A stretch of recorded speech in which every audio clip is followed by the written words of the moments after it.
On the evening of August 14, 2025, a frantic 911 call went out from Yucaipa, California.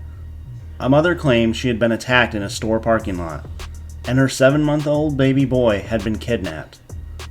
Police rushed to the scene, launching a desperate search for the infant. His name was Emmanuel. For days, the community prayed, volunteers searched, and investigators chased every lead.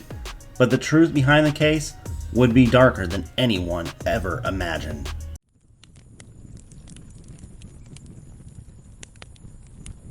Welcome to the Friday Night Campfire Stories. My name is Rob, and I will be your host for this evening. You are watching my series, Far From Fiction, the weekly dive into the most terrifying stories that don't come from TV, movies, or books, but from people just like you and me. If you're interested in true crime along with other terrifying stories, this is the perfect channel for you. I release some form of content every single day here on the channel, along with full-length true crime documentaries each and every Wednesday. I'm also on the road to 2,500 subscribers, and I'm trying to get there by the end of the year, so I definitely need your help to get there.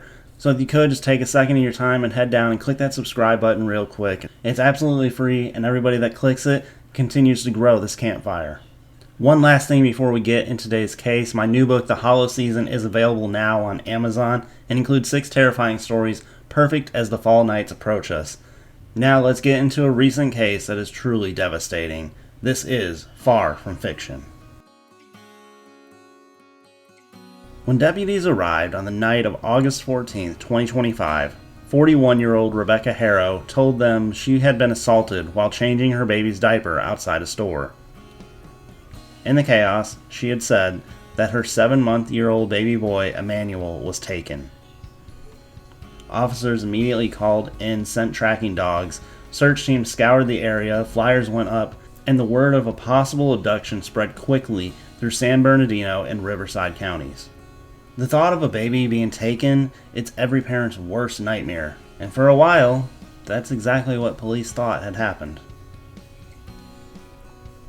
Search efforts were in place, but something didn't sit right with the investigators searching for this baby. As detectives dug deeper, cracks began to form in the story.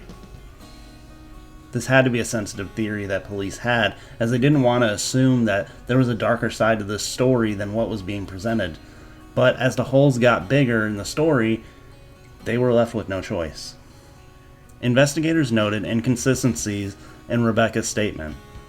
What she told officers didn't always line up with what evidence showed. Surveillance footage from nearby businesses didn't confirm an abduction. Search dogs failed to pick up the baby's scent beyond a certain point.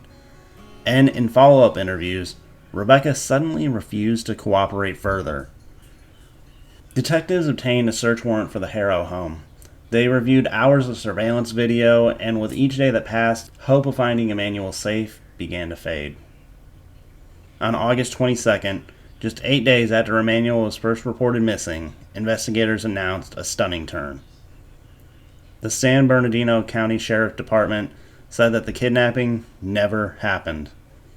Instead, they believed that baby Emmanuel was dead. The same day, deputies arrested both parents, Rebecca and her husband Jake, who was age 32, at their Cabazon home. Each was charged with murder and filing a false police report.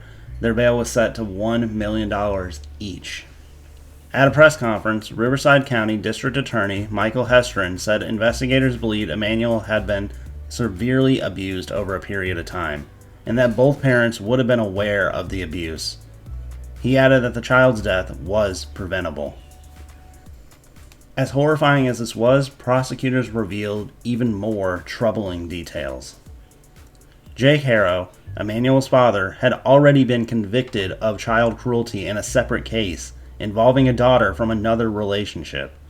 The child had suffered serious injuries, and though Jake had pleaded guilty, a judge sentenced him to probation instead of prison. DA Hestron openly criticized that decision, stating that if Jake was incarcerated at the time, baby Emmanuel would probably still be alive. He called it an outrageous error in judgment. Prosecutors believe that Emmanuel died as a result of ongoing abuse, and that his parents staged the kidnapping as a cover-up. But there are still many questions left unanswered. What exact evidence pointed investigators to charge both of the parents? What really happened inside the Haro home in those final days of Emmanuel's life? And most importantly, where are Emmanuel's remains? Searches have covered Yucaipa, Cabazon, and even stretches of the 60 freeway, but nothing has been found. Both Rebecca and Jake have pleaded not guilty. The trial is expected to shed more light on the truth. Until then, the case remains shrouded in both tragedy and mystery. At the center of all this, the investigation, the court hearing, the headlines, is one tiny child, 7-month-old Emmanuel. He should have had his whole life ahead of him, a chance to laugh, to grow, to be loved, and safe. But instead, his story ended before it ever even had a chance to begin. Tonight, we remember Emmanuel, and we hope that someday the truth will finally come out and the justice will be served in his name. If you have any information about this case, contact the Riverside County Sheriff Department. But that is going to wrap up yet another sad case. We will continue to follow updates as they are released as we head for the trial for baby Emmanuel. Thank you so much for watching. If you enjoy this true crime cases just like this one, or other scary or horror stories, be sure to hit that subscribe button. We're getting closer to the final Friday of the month, and that means a new horror audio movie will be released here on my channel. And if you're looking for some fictional horror stories, check out my new book, The Hollow Season, out now on Amazon. It's an anthology book that comes with 6 original stories, perfect as we head towards the fall months. And you're going to want to hear my story, Hexenshire 2, from my book, The Hollow Season.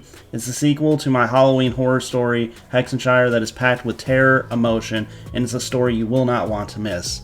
You'll only be able to read Hexenshire 2 in my book, The Hollow Season, but if you want to listen to the first edition of Hexenshire, it is available for free on my channel.